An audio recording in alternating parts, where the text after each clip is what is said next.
bien, d'abord, merci d'être venu. Merci à l'AMJEN de nous accueillir évidemment dans ces locaux, superbe.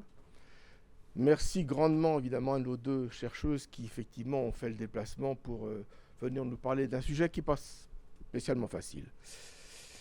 Alors, moi j'ai une petite anecdote parce que j'ai un petit papier là, qui est effectivement un petit document que la Ligue diffusait il y a quelques temps et qui, dans un slogan un petit peu gourmand, disait « Tout ce qu'il est possible de faire contre le cancer, la Ligue le fait ».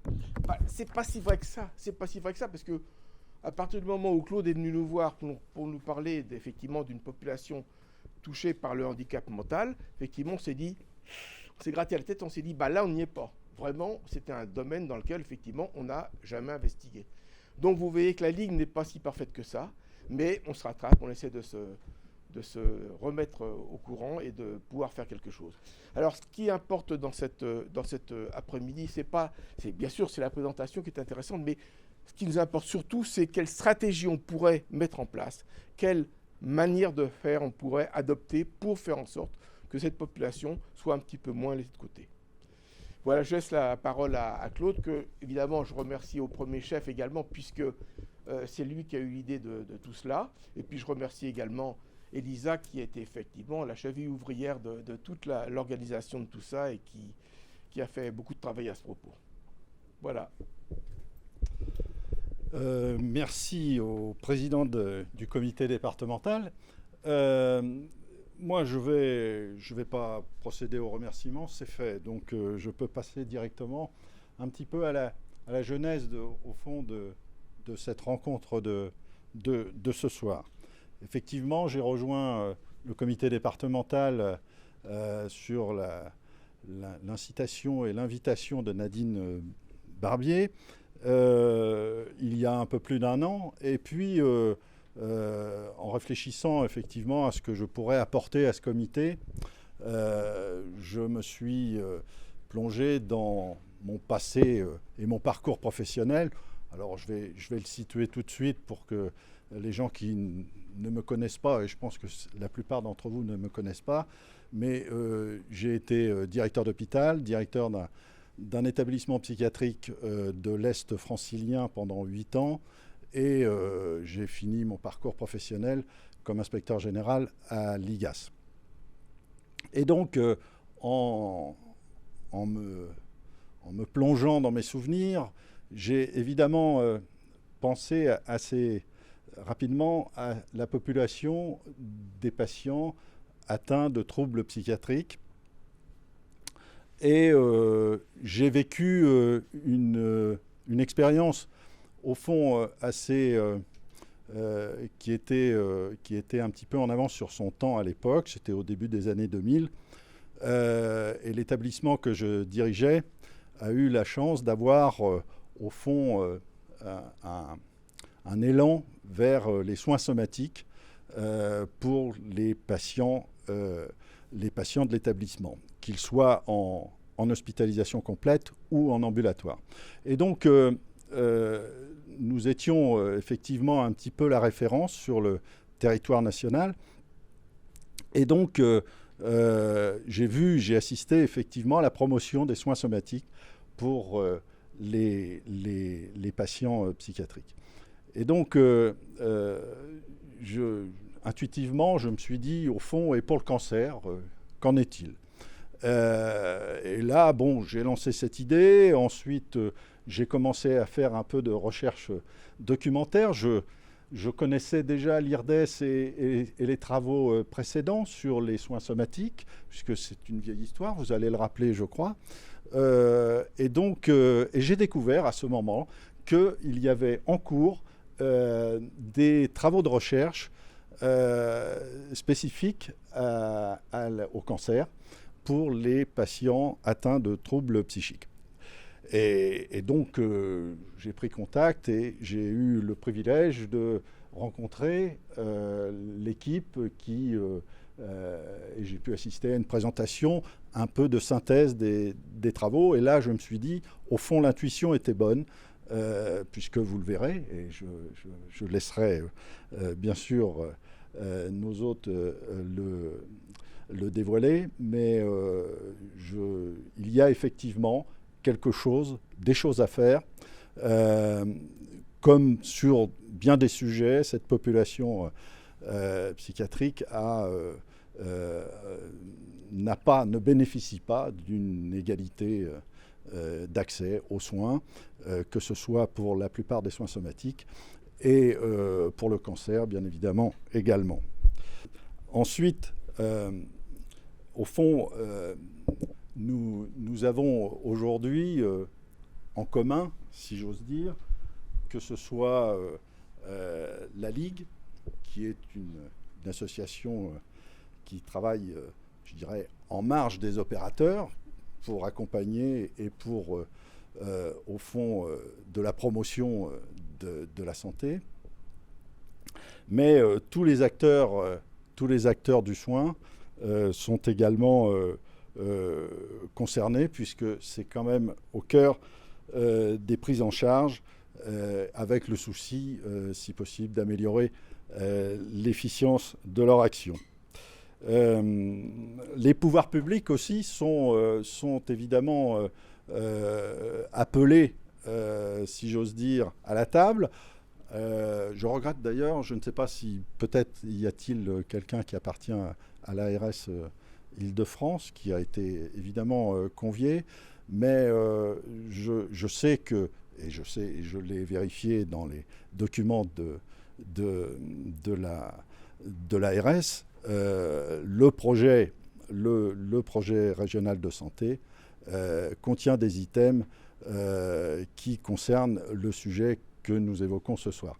Donc il y a effectivement un faisceau, je dirais, de volonté qui devrait pouvoir s'exprimer dans le futur pour essayer de s'attaquer à ce problème qui, évidemment, n'est pas un problème massif numériquement. Ça ne concerne, et fort heureusement, ça ne concerne pas des populations impressionnantes, mais nous sommes quand même, je crois, tous convaincus de la nécessité de lutter contre les inégalités d'accès aux soins. Voilà, en gros, ce que je voulais dire en propos introductifs, et je vais tout de suite laisser la parole.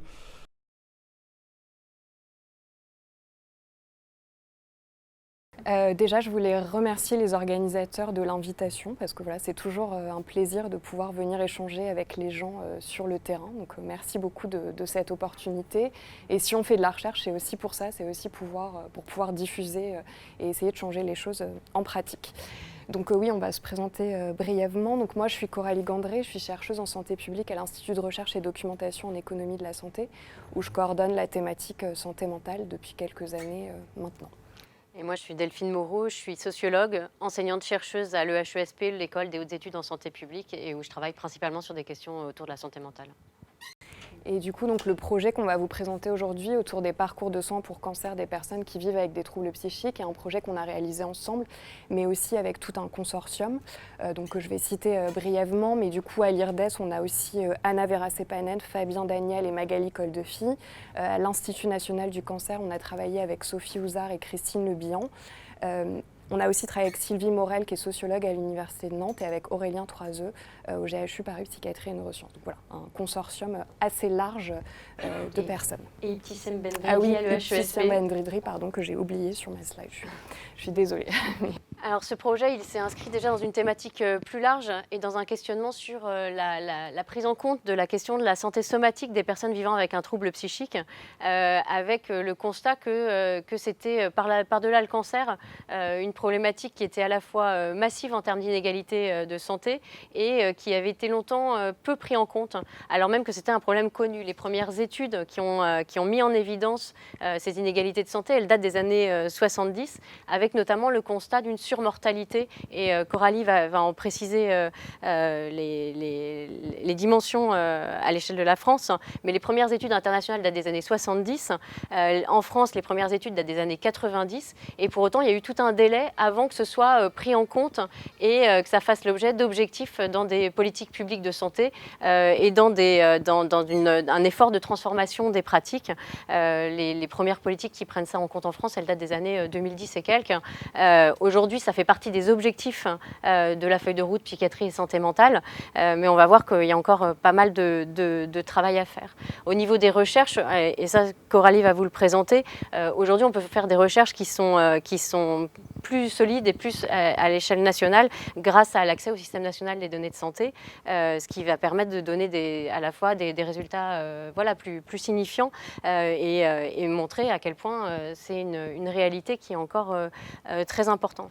Alors c'est un problème qui a été longtemps donc peu pris en compte. On va voir, ça pourrait faire l'objet de travaux, ce qu'on appelle dans le domaine de la sociologie de l'ignorance, c'est-à-dire comment est-ce qu'on produit de l'ignorance ou comment des enjeux restent peu pris en compte alors même qu'ils sont en partie connus.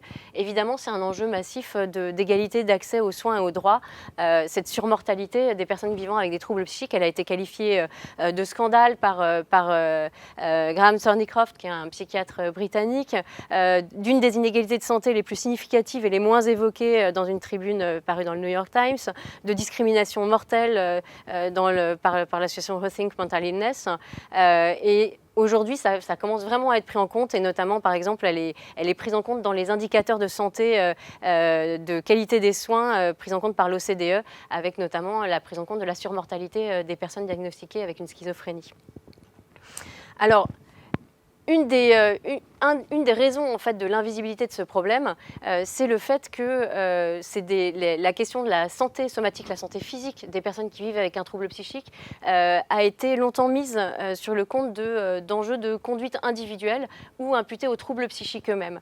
On a souvent mis le compte de la mauvaise santé somatique des personnes, elle a longtemps été mise sur le compte de comportements de santé, mis sur le compte de d'une mauvaise hygiène de vie, de conduite à risque, c'est-à-dire de consommation de tabac, d'alcool, d'un régime de vie sédentaire, du régime alimentaire des personnes. Ça a été longtemps mis aussi sur le compte d'un rapport au corps qui serait altéré par les troubles psy, avec les personnes qui, en raison de leurs troubles psy, auraient une mauvaise perception de leur corps et des signaux d'alerte, éventuellement une mauvaise perception de la douleur. Alors ça ne veut pas dire que c'est faux. Il peut y avoir une manière de ressentir ou d'exprimer la douleur qui peut être différente dans certaines situations, mais on verra qu'il y a aussi la question de la façon dont la plainte des personnes qui vivent avec des troubles psychiques est entendue autour d'elle et dont elle est prise en compte quand elle est formulée. Elle a été aussi mise en compte sur le compte du rapport aux soins, où il y aurait un non-recours de la part des personnes vivant avec des troubles psychiques, d'une mauvaise observance des traitements, voire d'une auto-stigmatisation. Mais là aussi, ça demande à être remis dans un contexte. L'auto-stigmatisation, elle n'arrive pas seule, elle arrive dans un contexte d'une expérience de stigmatisation qui peut se faire dans toute une série de niveaux. Et c'est l'accent, en tout cas, qu'on voulait aussi contribuer à explorer, c'est-à-dire on voulait mettre l'accent sur le fait qu'il s'agit bien d'inégalités sociales de santé et que cette focalisation sur les déterminants individuels tend à invisibiliser cette présence de risques collectifs. Alors d'abord, toutes ces conduites individuelles, et ça, il y a un certain nombre de travaux en sociologie notamment, mais pas seulement, sur les conduites individuelles qui montrent bien comment, ne serait-ce que la consommation de tabac peut être s'inscrit aussi dans des pratiques collectives, dans des milieux sociaux qui vont normaliser éventuellement l'usage de la cigarette, qui va faire que, par exemple, l'usage de la cigarette va correspondre à un mode de socialité dans certains groupes sociaux, éventuellement à un plaisir qu'on peut s'offrir pour des groupes plus précaires, etc., etc. Donc déjà, ces comportements individuels, ils demandent à être inscrits dans des contextes sociaux. Mais dans le cas du problème qui nous occupe, il y a aussi tout le rôle des situations qui peuvent être rencontrées par des personnes qui vivent avec des troubles psychiques, qui sont éventuellement plus exposées à des situations de précarité ou d'exclusion, difficultés difficultés d'accès à l'emploi, des ruptures sociales et familiales, des situations d'isolement social. Et on va voir que dans le cas des trajectoires pour cancer, la question de l'isolement social est un facteur aussi de difficulté d'accès aux soins ou de qualité du soin. Même si, ce que vont montrer aussi les recherches quantitatives, c'est que, en tout cas, le niveau de revenu n'explique pas à soi seul les inégalités de santé observées. Et ça, voilà, c'est mis en évidence aussi par les recherches qu'on peut mener actuellement.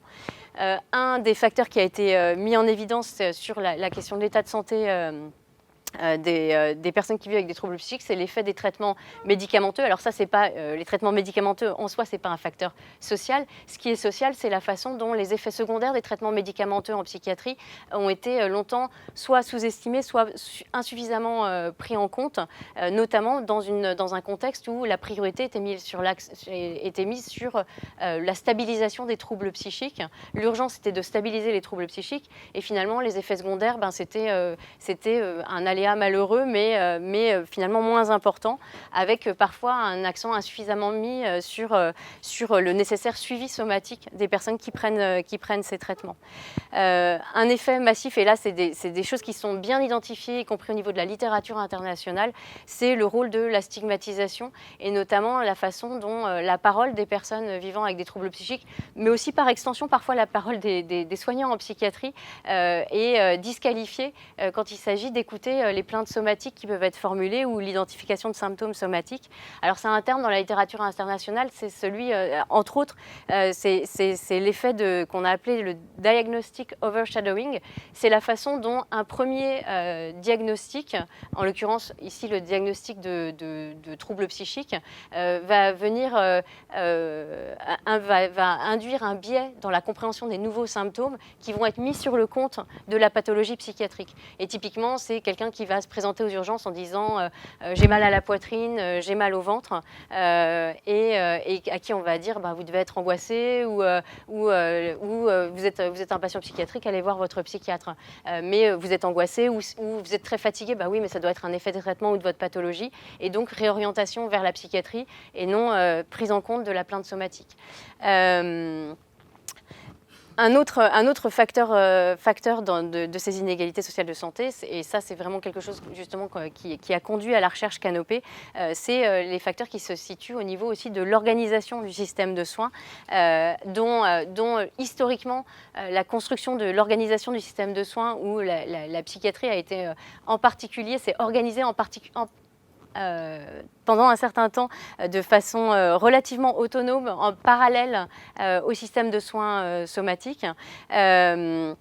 Ce qui pose des problèmes souvent de coordination, de communication, parfois de culture professionnelle, soignante et médicale différentes, et avec effectivement aussi parfois une forme de stigmatisation de la psychiatrie par certains aspects.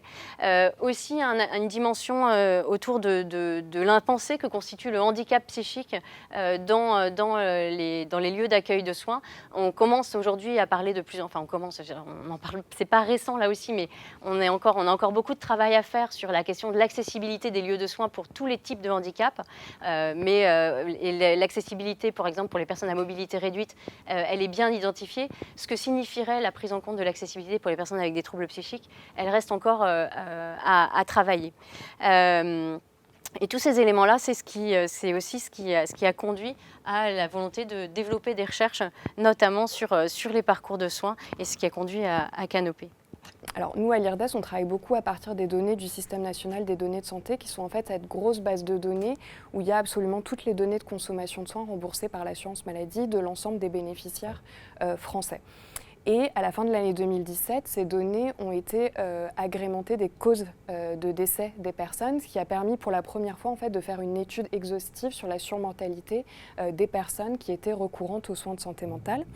Et donc, à partir de cette étude, on a pu mettre en évidence dans le contexte français des choses qui étaient déjà bien connues, comme Delphine l'a dit, dans des contextes internationaux, mais qui n'avaient jamais été objectivées à l'échelle nationale en France. Et donc, ce qu'on a observé, c'est une espérance de vie qui était réduite en moyenne de 13 ans pour les femmes et de 16 ans pour les hommes vivant avec des troubles psychiques. Une mortalité prématurée, c'est-à-dire avant l'âge de 65 ans, qui était quadruplée. Et contrairement aux idées reçues, leur cause principale de décès, ce ne sont pas les suicides, mais ce sont exactement comme dans la population générale, les cancers, ce qui va nous intéresser particulièrement aujourd'hui, et les maladies cardiovasculaires. Donc à partir de ce premier projet, on s'est dit qu'il se passait sûrement quelque chose au niveau de leur parcours de soins somatiques, puisque leur principale cause de décès, ce sont des causes de décès somatiques, sauf qu'ils en meurent plus jeunes que la population générale. Et donc on a fait un premier projet, toujours à partir des données du système national des données de santé, sur leur recours aux soins somatiques courants, donc tout ce qui est soins primaires, tout ce qui est soins de spécialistes, suivi ophtalmologique, gynécologique, etc.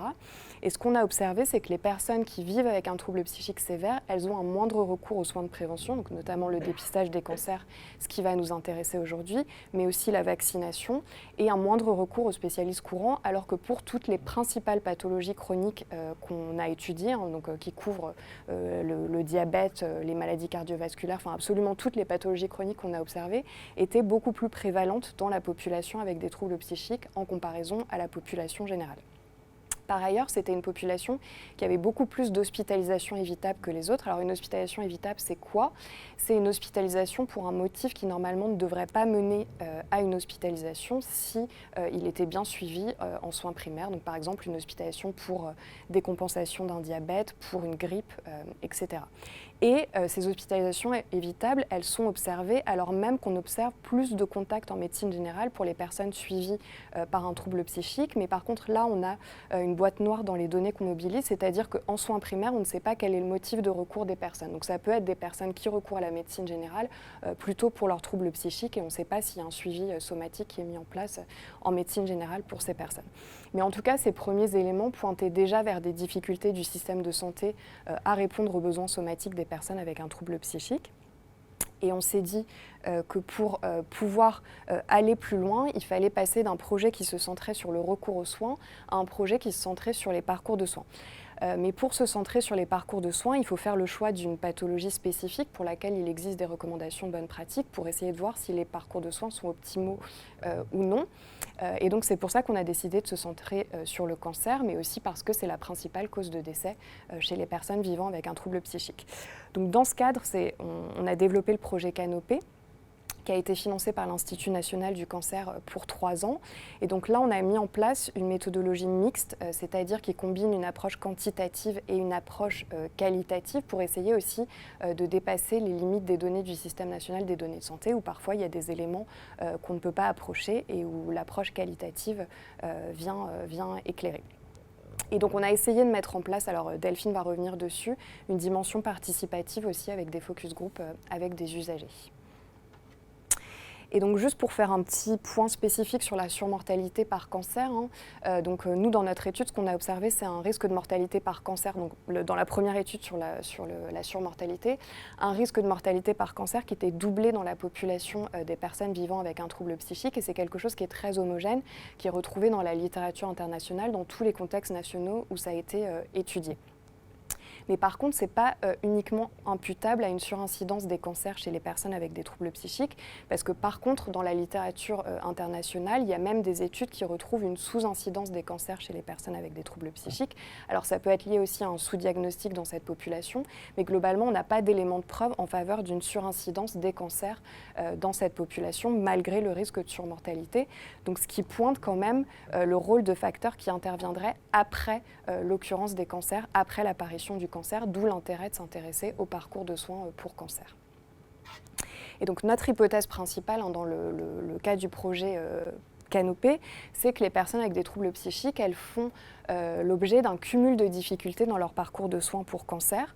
Donc on pensait, d'après les premiers éléments de nos études précédentes, notamment un moindre dépistage, à des cancers qui arrivent dans le système de santé à des stades plus avancés, des traitements de moindre intensité et moins en accord avec les recommandations, ce qui peut avoir des conséquences sur les résultats de santé et les parcours de vie, puisque ça peut mener in fine au décès.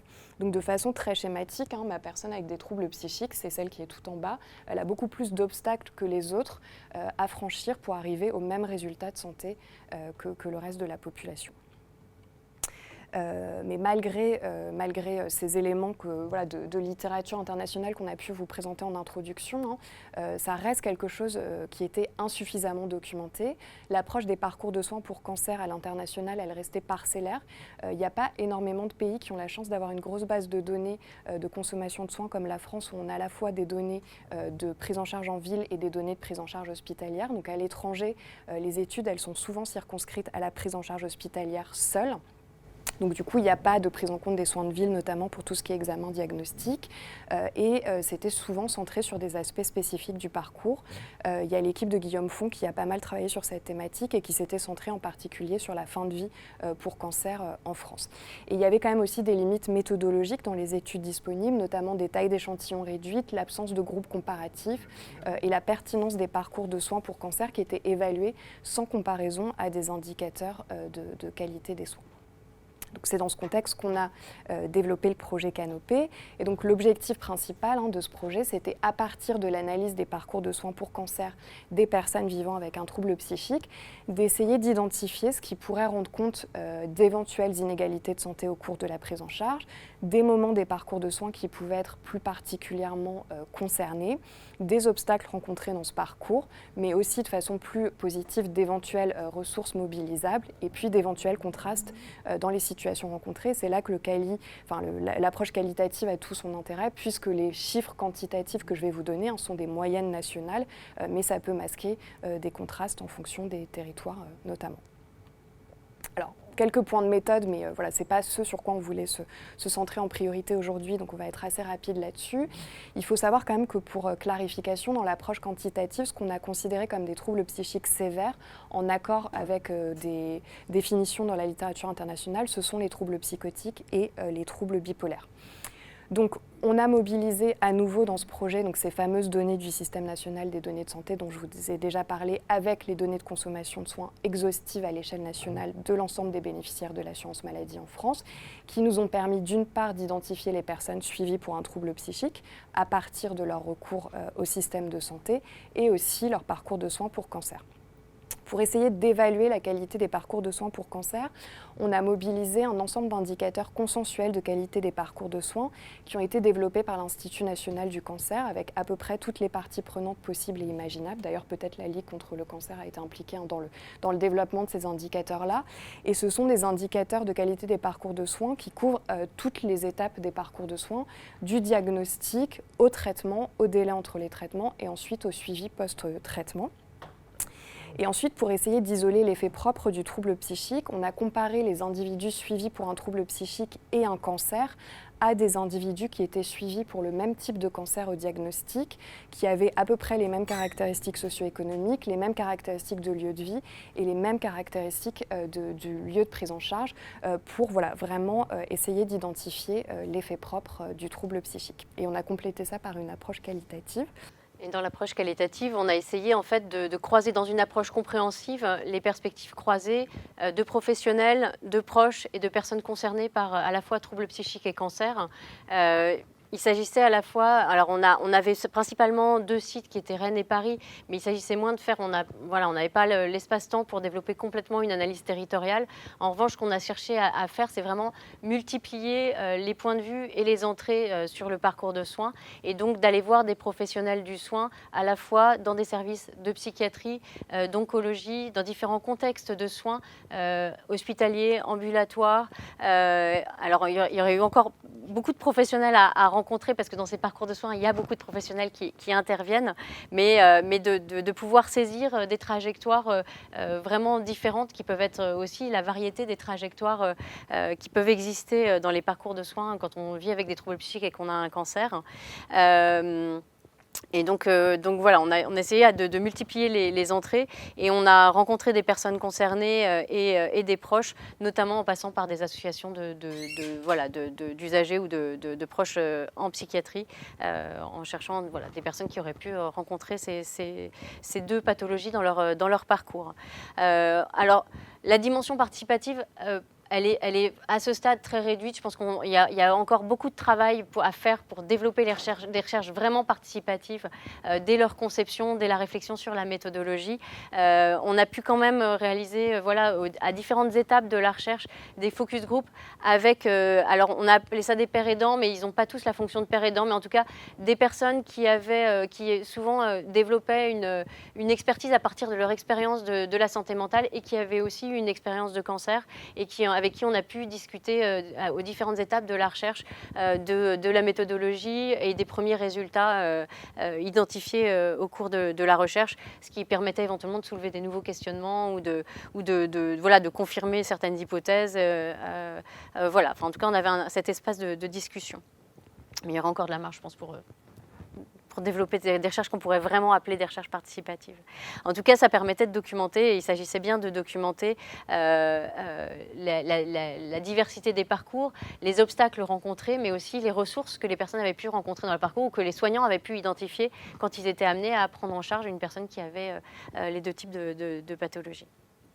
Alors là, je voulais juste, dans l'approche quantitative, je vous ai dit qu'on s'était basé sur des indicateurs de qualité des parcours de soins pour cancer qui avaient été développés par l'Institut national du cancer. Je voulais juste vous mettre les publications si jamais ça vous intéresse. Et donc nous, on s'est centré vraiment sur les deux types de cancers pour lesquels il existait ce type de recommandation de bonne pratique avec des indicateurs de qualité des soins liés. Et donc c'est-à-dire le cancer du sein et le cancer colorectal, mais qui sont aussi parmi les cancers les plus courants, à la fois en population générale et dans notre population d'études. Et je voulais juste, parce que ce sera important ensuite dans l'interprétation des résultats, mais souligner que ces indicateurs de qualité des parcours de soins pour cancer, ils ont été comparés entre des personnes avec le même sous-type de cancer au diagnostic, qu'elles aient un trouble psychique ou non.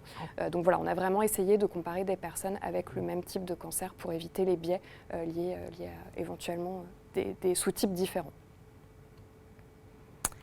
Alors, les résultats principaux, on les a organisés autour de 6 grands points que je ne vais pas forcément lister, on va les voir un par un.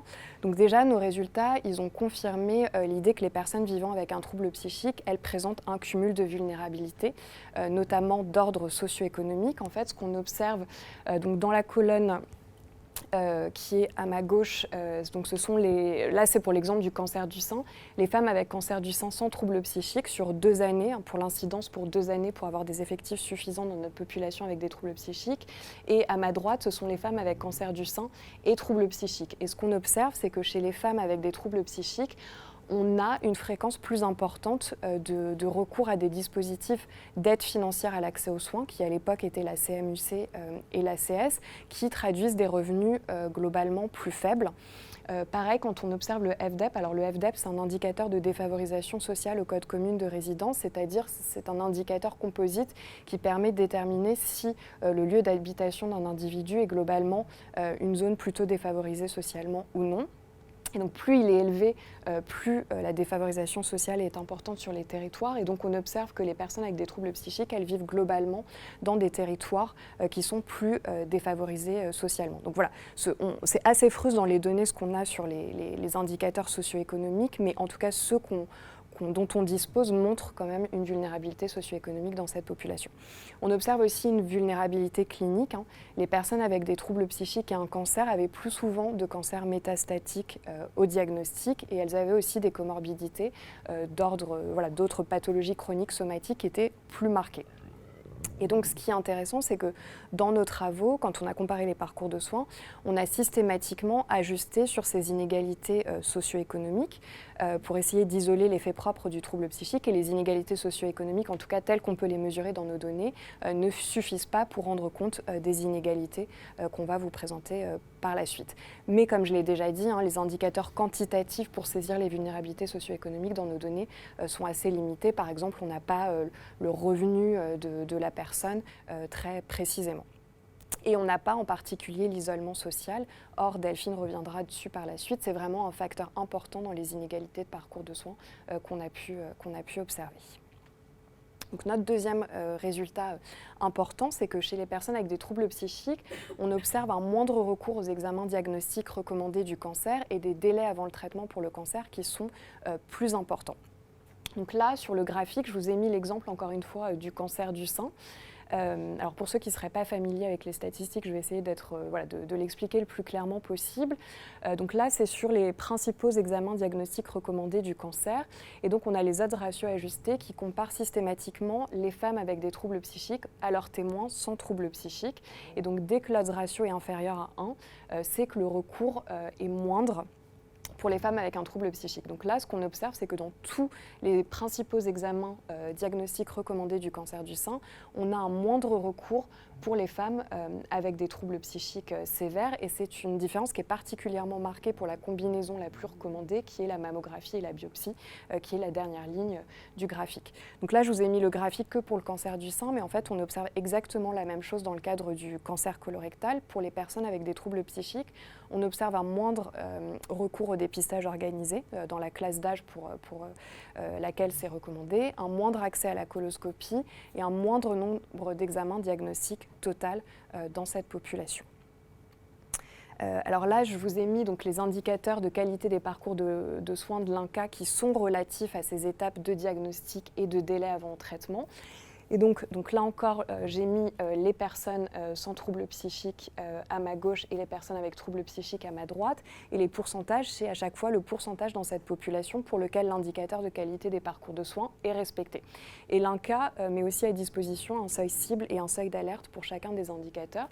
Et donc ce qu'on observe, que ce soit pour le cancer du sein ou le cancer colorectal, sur les délais entre les examens et les traitements et sur les examens diagnostiques recommandés, on a systématiquement un moins grand nombre de personnes pour lesquelles les indicateurs sont respectés dans la population avec des troubles psychiques. Et donc, c'est ce qu'on observe pour tous ces indicateurs que je vous ai listés ici. Après, là où il faut modérer peut-être un peu mon propos, c'est qu'on observe dans la population sans troubles psychiques que les seuils cibles de l'INCa ne sont pas non plus atteints. Donc voilà, les parcours de soins ne sont pas non plus optimaux en population générale, mais en tout cas, ils le sont encore moins chez les personnes avec des troubles psychiques. Alors, y a dans le volet qualitatif, il y a un certain nombre d'éléments qui ont pu être identifiés sur ces diagnostics tardifs, et notamment tardifs ou fortuits, c'est-à-dire à l'occasion d'un examen non prévu, et notamment des éléments qu'on retrouve et qu'on retrouvait déjà dans la littérature, hein, de plaintes qui n'avaient pas été prises en compte ou réorientées vers la psychiatrie, des éléments de très grande fatigue, y compris de prise de poids subite, des plaintes autour de douleurs qui n'avaient pas forcément été prises en compte. Et du coup, avec aussi tout ce qui va être des délais parfois entre le diagnostic et le prochain rendez-vous, ça fait ressortir des éléments autour des enjeux de coordination du soin et de qui a la charge de la coordination du soin, c'est-à-dire qui va prendre le prochain rendez-vous, qui va faire le contact entre le prescripteur, la prise de rendez-vous éventuellement pour des examens biologiques, médicaux ou d'imagerie suivante, ou qui va faire, comment va se faire la coordination du soin. On a entendu également des témoignages, mais voilà, c'est sur forcément un très petit nombre de cas, d'examens qui auraient été réalisés sous anesthésie générale pour s'adapter à certaines personnes qui ne supporteraient pas des anesthésies locales, et avec parfois une opération dans la foulée, sans le recours à la biopsie. Donc c'est des petits éléments qui viennent soutenir un peu les résultats, qui viennent permettre d'éclairer dans une certaine mesure les résultats quantitatifs. Alors, un autre des résultats principaux, c'est qu'on observe aussi des modalités thérapeutiques différentes entre les personnes avec des troubles psychiques en comparaison à leurs témoins issus de la population générale. Donc là encore, je vous ai mis l'exemple dans le cadre du cancer du sein. Donc ce qu'on observe de façon assez frappante, encore une fois, si mon odds ratio est supérieur à 1, c'est qu'on a un recours plus important pour les personnes avec des troubles psychiques. S'il est inférieur à 1, c'est qu'on a un recours moins important. Donc ce qu'on observe, c'est qu'on a beaucoup plus d'opérations invasives pour les personnes avec des troubles psychiques. La mastectomie totale est beaucoup plus fréquente dans cette population, y compris en comparaison à des personnes qui ont le même sous-type de cancer au diagnostic. Et par contre, les opérations qui sont plus conservatrices, comme la tumorectomie, sont moins fréquentes dans cette population-là. Par contre, au contraire, on observe des combinaisons de moindre intensité chez les personnes avec des troubles psychiques, puisqu'elles ont moins fréquemment la combinaison la plus recommandée dans le cadre du cancer du sein, c'est-à-dire la chirurgie plus la radiothérapie plus la chimio-hormonothérapie. Donc ça, voilà, la différence est assez marquée. Or, c'est la combinaison qui est la plus à même de limiter les pertes de chance et les risques de récidive. Et donc encore une fois, on observe des résultats très similaires pour le cancer colorectal. On a aussi une moindre combinaison de traitements, un moindre recours aux thérapies ciblées, donc qui sont des thérapies quand même plus innovantes globalement, et plus de prise en charge invasive, ce qui se traduit dans le cas des cancers colorectaux par une augmentation des stomies en particulier. Donc on voit que voilà, même sur les modalités thérapeutiques, on a des différences importantes entre les personnes avec ou sans troubles psychiques. Là aussi, alors, on retrouve des éléments à la fois dans la littérature qualitative et dans la recherche qu'on a menée sur ce choix de modalités thérapeutiques différentes, alors sur le choix par exemple de chirurgie plus invasive, par exemple d'ablation du sein dans le cadre du cancer du sein, on peut retrouver des éléments qui pourraient faire penser que pour les femmes en situation de handicap, leur féminité n'est pas toujours identifiée comme une réalité à prendre en compte. Elles sont parfois, et notamment par exemple le fait qu'elles aient une vie sexuelle active, et parfois, enfin ça c'est des choses qu'on retrouve dans la littérature, et parfois sous prise en compte parce qu'elles seraient en situation de handicap, et du coup cette dimension-là est souvent minorée, et donc du coup on pourrait éventuellement faire l'hypothèse, mais là voilà, c'est vraiment au stade d'hypothèse, que ce ne serait pas l'élément, les chirurgies conservatoires ne seraient pas forcément privilégiées dans l'idée que dans un contexte où le soin par ailleurs pourrait être compliqué, je vais y revenir, il s'agirait d'avoir un choix entre guillemets plus sûr d'un point de vue thérapeutique, plutôt que de privilégier une féminité qui est jugée moins importante dans leur contexte de vie. Dans les entretiens, ce qu'on retrouve, c'est des inquiétudes exprimées par les professionnels sur la capacité des personnes à gérer des traitements complexes. Et ça, notamment quand les personnes sont isolées, quand il s'agit de mettre en place des traitements avec des effets secondaires importants, quand il y a une crainte d'une décompensation et d'un insuffisant accompagnement des personnes, et quand il y a évidemment des doutes sur la compréhension du traitement. Et là, on se retrouve aussi sur des évaluations et des choix qui sont faits, qui sont éventuellement défendus par les professionnels avec une inquiétude éthique, mais un questionnement éthique sur, à un moment donné, quand on doit faire des choix de stratégie thérapeutique, à quel moment c'est éthique de mettre en place, par exemple, des traitements avec des forts effets secondaires quand on est face à quelqu'un qui ne comprend pas forcément toutes les conséquences que ça va avoir, ou quand il n'a pas le système de support à domicile qui va lui permettre de vivre avec ces effets secondaires. Donc ça peut jouer sur la stratégie thérapeutique. Évidemment, on est là dans une zone dans une zone d'incertitude qui est à la fois sur ce qu'on évalue de ce que la personne comprend et est capable de supporter et qu'elle peut tenir, mais qui est aussi sur ce qu'on peut projeter sur cette situation, mais qui soulève aussi la question de l'accompagnement de personnes qui peuvent avoir des difficultés plus spécifiques. Donc on a pu recueillir des situations où effectivement il y avait eu un renoncement à la stratégie thérapeutique jugée la plus efficace sur le plan du traitement du cancer, mais qui, dans le contexte spécifique de la personne, avait été jugée non opportune. Donc voilà, ce sont des éléments qui jouent, et ce qui était entre guillemets intéressant sur le plan qualitatif, c'était de voir que ce choix de stratégies différentes n'était pas uniquement à mettre sur le plan de la discrimination, mais y compris de choix avec une forme, de choix éthiques dans un contexte donné, de choix qui, dans d'autres circonstances, révélaient aussi des inégalités sociales, et enfin aussi des situations où les personnes avaient pu refuser des soins Et ça fait aussi partie des situations à prendre en compte et qu'on ne voit pas sur le plan quantitatif. C'est des situations où des personnes peuvent éventuellement refuser des choix qui leur sont proposés. Mais dans tous les cas, dans les situations où, par exemple, un traitement curatif n'avait pas été mis en œuvre ou une stratégie moins efficace avait été mise en œuvre, on se retrouve aussi sur des co-occurrences de personnes qui ont des troubles psychiques, mais qui avaient aussi, par exemple, des troubles cognitifs majeurs associés à leurs troubles psychiques. Donc aussi sur des enjeux de compréhension de leur état pathologique et des traitements proposés qui étaient importants.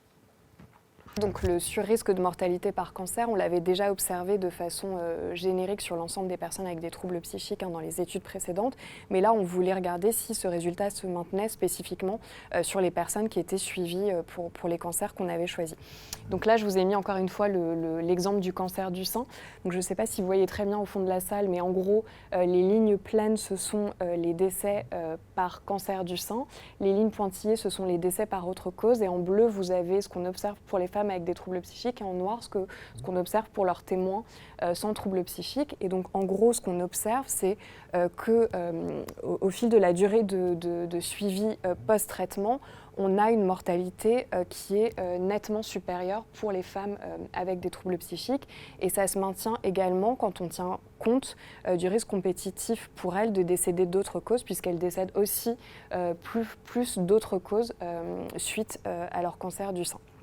Donc voilà, un surrisque de mortalité qui est vraiment confirmé et qui peut être mis en regard des difficultés dans les parcours de soins qu'on a observés, puisque dans une première analyse exploratoire, on a essayé d'ajuster ce risque de mortalité sur les indicateurs de qualité des parcours de soins qui différaient entre les deux populations. Et quand on a ajusté sur les délais diagnostiques et les problèmes d'examen diagnostic, ce risque de surmortalité disparaissait, enfin, en tout cas il n'était plus significatif.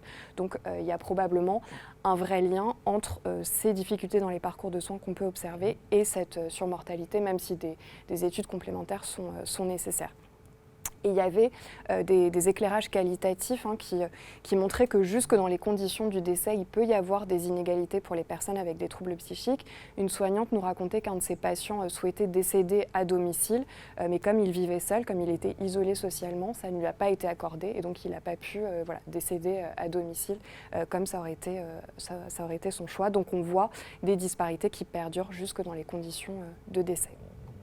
Alors, l'un des résultats de la recherche et un des éléments qui a été mis en évidence aussi notamment par le volet qualitatif, c'est cet effet dont on parlait en introduction de stigmatisation persistante, et on va le voir d'une déstigmatisation paradoxale par le cancer.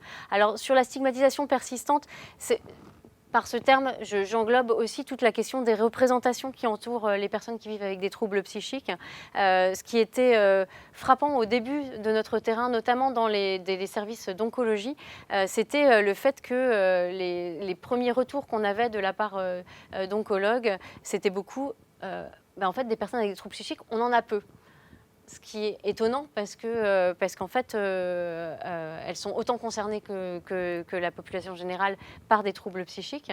Mais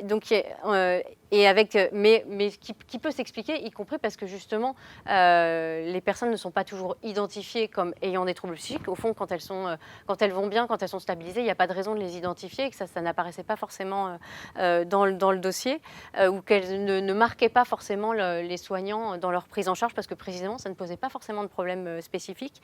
On a vu aussi qu'il y avait parfois un peu de confusion sur ce que le trouble psychique pouvait englober, parce que dans les exemples qui nous étaient donnés, alors nous on mentionnait donc la recherche Canopé, donc on précisait le cadre et le fait que notamment le volet quantitatif se faisait sur des personnes diagnostiquées avec une schizophrénie ou des troubles bipolaires, mais dans les exemples qui nous étaient donnés, on nous donnait parfois des exemples de personnes avec des démences, avec un handicap intellectuel ou avec un trouble psychique, mais plutôt réactionnel à l'annonce du cancer. Donc pas forcément sur des personnes qui vivaient avec des troubles psychiques préalables. Donc avec un peu de confusion sur ce que ça peut représenter les troubles psychiques. En revanche, sur cette partie où il y a une non-identification des troubles psychiques, on peut se dire que l'effet d'overshadowing diagnostic ne fonctionne pas. En tout cas, l'effet de biais et de choix ou de stigmatisation associé aux troubles psychiques ne fonctionne pas. En revanche, quand un trouble psychique était identifié, là, très vite, on on pouvait constater que le trouble psychique était perçu comme une source de difficulté pour les équipes et comme étant associé généralement à des problèmes de compréhension, à des problèmes d'observance, de présence au rendez-vous et puis éventuellement à un surcroît de travail avec une anticipation des difficultés que l'accueil des personnes avec des troubles psychiques pouvait poser, par exemple dans des services d'hospitalisation et une certaine montée en généralité, une certaine généralisation de ces difficultés en se disant tiens c'est un patient qui vient de la psychiatrie ou c'est une personne qui a des troubles psychiques, donc ça va être compliqué à prendre en charge, avec parfois une manière de le décrire qui en faisait un objet de jugement moral ou de reproche, en disant ça c'est des patients qui viennent pas, qui sont pas assidus, qui viennent pas au rendez-vous, qui sont compliqués, plutôt qu'une réflexion sur l'adaptation du soin qui pourrait être faite, et là aussi en réfléchissant en termes d'accessibilité du soin. Bon, l'effet de diagnostic overshadowing, il a été aussi beaucoup rapporté, soit par les personnes elles-mêmes, soit par parfois des soignants en psychiatrie qui avaient pu adresser à des services de soins somatiques des patients et qui s'étaient rendus compte que les patients leur étaient renvoyés sans toujours explorer de façon suffisamment conséquente la plainte qui avait été exprimée. Un autre point important et justement qui vient à l'encontre de cette tendance à peut-être généraliser ce que sont des personnes qui vivent avec des troubles psychiques, le groupe des patients en psychiatrie, c'est vraiment ce qu'a mis en évidence notre recherche, c'est l'extrême hétérogénéité des situations. Et ça, je pense que c'est quelque chose qu'il faut garder en tête. C'est vraiment que les personnes avec un trouble psychique, on parle d'un groupe très hétérogène, que ce soit en termes d'état du trouble psychique. Il peut y avoir des personnes qui sont en plein dans des difficultés, en prise avec des symptômes, avec des difficultés liées à leur trouble psychique, aux conséquences du trouble dans leur vie sociale, dans les difficultés que ça peut engendrer dans leur relation avec les autres. On a aussi des personnes qui ont un trouble identifié, bien stabilisé ou qui va mieux et qui peuvent être vraiment dans une relative paix avec leur trouble psychique, tout en étant éventuellement dans une persistance d'une certaine vulnérabilité sur ce plan, mais au moment de leur cancer, qui peuvent ne pas être vraiment en difficulté par rapport aux troubles psychiques. Certaines ont même, de par leur expérience du système de soins, par leurs troubles psychiques, ont une certaine expérience et une certaine expertise dans la façon de gérer des soins complexes et d'articuler des soignants. Donc certaines gèrent assez bien aussi la nouvelle pathologie qui leur arrive parce qu'elles ont déjà une expérience de comment est-ce qu'on gère une maladie difficile et des relations avec des soignants. Évidemment, à l'inverse, on rencontre tous les niveaux de difficulté et on voit là aussi qu'on a des situations, des parcours très différents selon que la personne est isolée socialement, très prise en charge uniquement sur un plan institutionnel, soit par les soignants en psychiatrie, soit par des aides au titre du handicap, ou bien insérée avec des proches qui peuvent éventuellement les épauler, les aider, et dernier point, ou complètement à la fois isolée socialement et sans prise en charge active ou d'accompagnement actif, que ce soit sur le plan médical de leur santé mentale ou sur le plan de l'aide au titre du handicap. Alors, un effet auquel on ne s'attendait pas et qui est vraiment ressorti du terrain, c'est cet effet paradoxal dont ont pu témoigner notamment les personnes, les proches de personnes qui ont eu à la fois un trouble psychique et un cancer. C'est une déstigmatisation paradoxale au moment de la survenue du cancer. Et ça, c'est un effet paradoxal parce que les recherches sur le cancer mettent plutôt en évidence le fait que même si aujourd'hui le cancer est moins stigmatisé, les personnes continuent à témoigner, les personnes qui ont un cancer seulement continuent à témoigner du fait qu'il y a quand même une stigmatisation associée au cancer, avec parfois un sentiment de honte, une culpabilité, un questionnement sur la responsabilité vis-à-vis de la maladie, avec parfois un isolement social induit par la survenue de la maladie grave, et puis parfois une crainte notamment de la façon dont certains symptômes de la maladie ou des traitements vont être perçus par l'entourage autour de soi. Mais dans le cas des personnes avec des troubles psychiques, la survenue du cancer a cet effet déstigmatisant pour certains. Par exemple, auprès de leurs proches, les personnes disaient auprès de mes proches, là au moins j'avais une vraie maladie, on me prenait au sérieux sur cette maladie, et puis c'est une maladie qui était objectivable, qui a des tests, qui a de l'imagerie. Éventuellement, des témoignages aussi avec le sentiment d'être mieux traité par les professionnels. Alors ça, c'est pour des personnes qui ont éventuellement eu des mauvaises expériences en psychiatrie, l'impression d'être mieux traitées dans leur parcours de soins par les professionnels, dans leur parcours de soins pour cancer. Et ça, c'est un effet qui évidemment met en évidence, alors quand on parle de déstigmatisation, c'est au regard de leur expérience antérieure de stigmatisation associée à leurs troubles psychiques, bien sûr, parce que c'est une déstigmatisation qui est à la hauteur du vécu de stigmatisation par les troubles psychiques. Alors, en revanche, c'est des résultats qu'on retrouve alors dans d'autres situations, entre guillemets, de cumul entre deux caractéristiques stigmatisantes, on va dire. Par exemple, pour des personnes qui sont sans domicile et qui ont un cancer, qui là aussi ont l'impression de retrouver une reconnaissance ou d'être mieux traitées comme personnes une fois qu'elles ont un cancer, et qu'on retrouve aussi dans des situations de personnes qui ont le VIH et qui ont un cancer, qui là aussi expriment le sentiment d'être mieux reconnues, mieux traitées avec la survenue du cancer. Mais évidemment, ce que ça révèle, c'est en creux, en négatif, la stigmatisation associée à ces autres situations.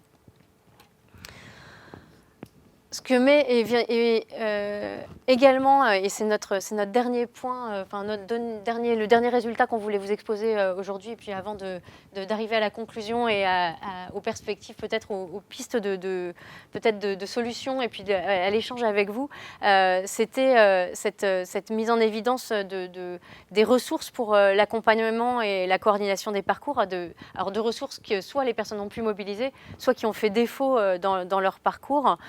Et notamment, alors là vraiment c'est quelque chose qui ressortait, c'est cet enjeu de la place des proches quand ils sont présents, quand ils peuvent être présents, mais aussi des proches, mais aussi parfois d'équipes de soins qui s'investissent parfois très fortement auprès de personnes avec des troubles psychiques. On a trouvé des situations où vraiment l'équipe de soins psychiatriques avait pu accompagner la personne à ses rendez-vous en oncologie, avait pu éventuellement accueillir en hospitalisation psychiatrique la personne à un moment où elle ne nécessitait pas forcément une hospitalisation complètement sur le plan psychiatrique, ni sur le plan somatique, mais où par contre elle était un peu trop faible pour rester isolée. Et du coup, il y a eu cet accueil et cette espèce d'investissement très fort.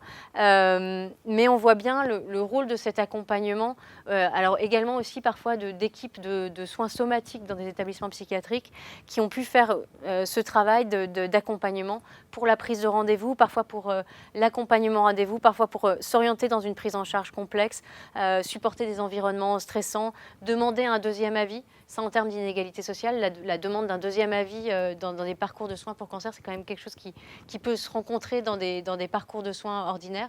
Mais pour pouvoir se déplacer et trouver l'énergie ou le courage de le faire, ben voilà, on voit le rôle de la place des proches. On voit aussi tout ce qui peut faire obstacle dans cette organisation du soin où il y a deux pathologies. On peut voir tout ce qui fait obstacle à la communication, à la concertation entre les équipes de cancérologie et les équipes de psychiatrie. Ça, c'est des choses qui sont identifiées, qui sont rapportées pour le coup des deux côtés, enfin du côté des services d'oncologie, du côté des services de psychiatrie, avec des expressions. Alors évidemment, nous, au moment des entretiens, ce qu'on rencontre, c'est des professionnels qui expriment qu'ils auraient souhaité avoir des liens à certains moments du parcours et qu'ils n'ont pas réussi à les obtenir. Donc forcément, ce qu'ils perçoivent, c'est la difficulté de communiquer avec une autre partie. Mais on voit aussi qu'il peut y avoir parfois des cultures de soins qui ne sont pas toujours les mêmes, par exemple sur la réalisation de comptes rendus, sur l'accessibilité, avec un questionnement parfois des équipes de psychiatrie sur ce qu'elles peuvent communiquer sur l'état psychique de la personne ou sur son diagnostic, avec parfois des équipes d'oncologie qui ne pensent pas toujours à consulter peut-être les soignants, ou en tout cas une difficulté à organiser un espace de rencontre et d'échange aussi dans des organisations de soins surchargées de tous les côtés, évidemment. Alors, ce qu'on a trouvé intéressant en termes de ressources, c'est le fait de rencontrer des formes de dispositifs intégrés et de façon pour le coup très inégale selon les lieux de soins, parce que par exemple on a pu rencontrer des équipes de psychiatrie qui interviennent dans des centres de lutte contre le cancer, ou on a pu rencontrer des équipes de soins somatiques qui se développent en psychiatrie, mais c'est évidemment très inégal et très différent selon les lieux de soins, et ces dispositifs, quand ils existent, ne sont pas toujours connus ni des professionnels ni des patients ou de leurs proches.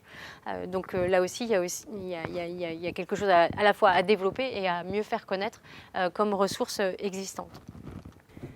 Alors en résumé, avant de passer peut-être à quelques pistes de recommandations, donc ce qu'on observe dans ce projet, c'est vraiment le cumul de difficultés dans les parcours de soins pour cancer des patients avec des troubles psychiques. Si on essaye de synthétiser les différentes informations, on a peu de dépistage précoce, on a moins d'examens diagnostiques recommandés, on a des délais plus longs entre le diagnostic et le traitement en comparaison aux autres personnes, avec probablement un focus qui est mis en premier sur le trouble psychique. Pour ce qui est des traitements, on a des traitements qui sont en moyenne plus invasifs, en moyenne de moindre intensité, moins en accord avec les recommandations. Mais bien sûr, ce sont nos résultats en moyenne. Et Delphine a illustré qu'il peut y avoir des diversités de situations en fonction des lieux de prise en charge.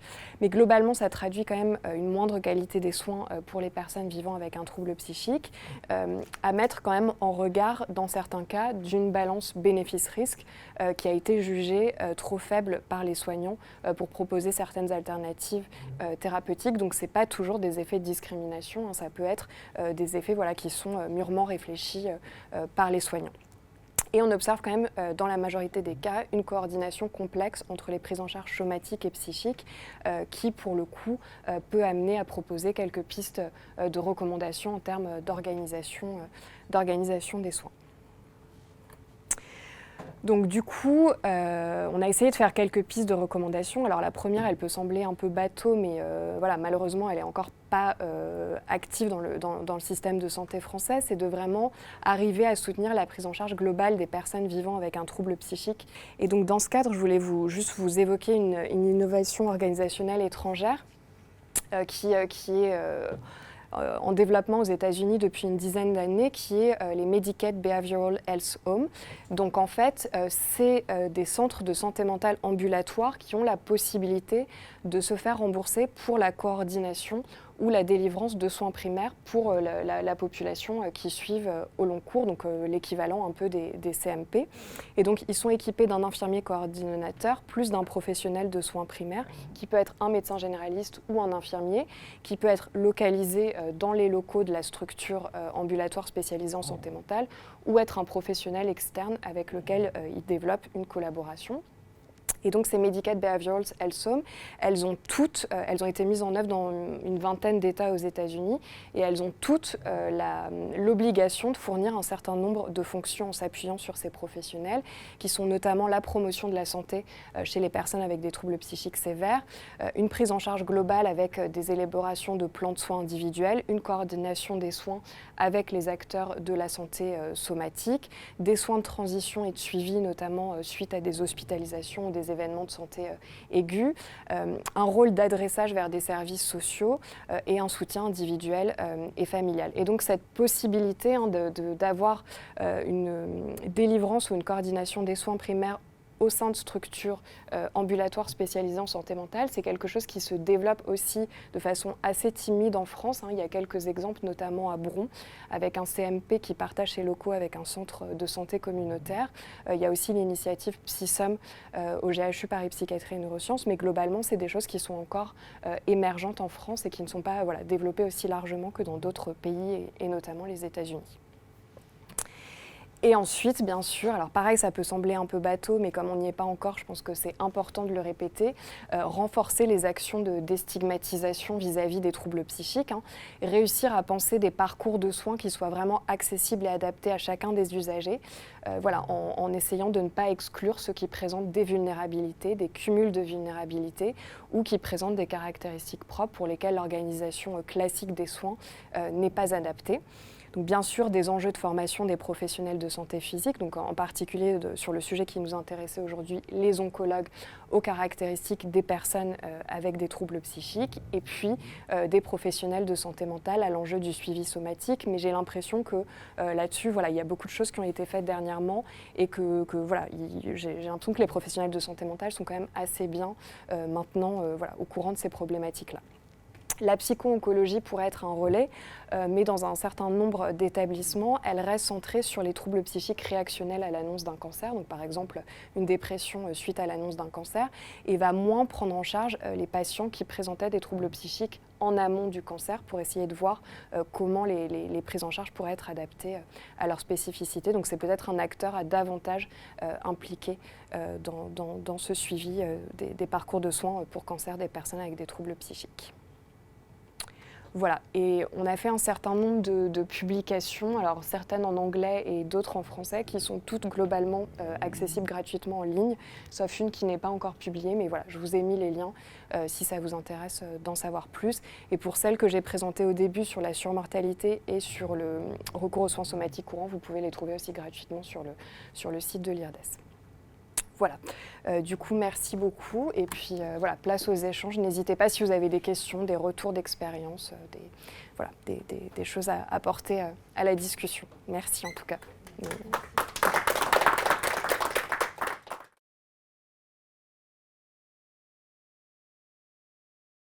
Bonsoir, je suis le docteur Vigne. Alors j'ai une double casquette, je suis urologue. Les urologues sont les premiers cancérologues des hommes. Donc à ce titre-là, j'ai une casquette oncologique. Et puis je préside la commission médicale de groupement du territoire du GHT Yvelines Sud. Et donc c'est pour ça que je suis là aujourd'hui, parce que notre objectif à travers nos organisations territoriales est d'aller vers les populations et d'aller vers les populations les plus fragiles. Personnellement, j'ai des consultations sur le site de l'hôpital de Plaisir de très longue date. C'est là où se monte la consultation HandiConsult 78. Donc, et je mesure depuis toutes ces années combien il est important, quand on voit des gens en grande fragilité, d'avoir des personnes qui les accompagnent et qui les connaissent. Vous avez parlé aussi tout à l'heure du rôle des proches. Quand j'ai fait mon service national en Afrique, on disait un malade seul est un malade mort. C'était en 1989. Mais je pense qu'en 2024, dans notre pays, un malade seul est un malade mort, médicalement ou socialement. Donc je pense qu'il y a une éducation à la santé, non seulement du patient, mais de son entourage.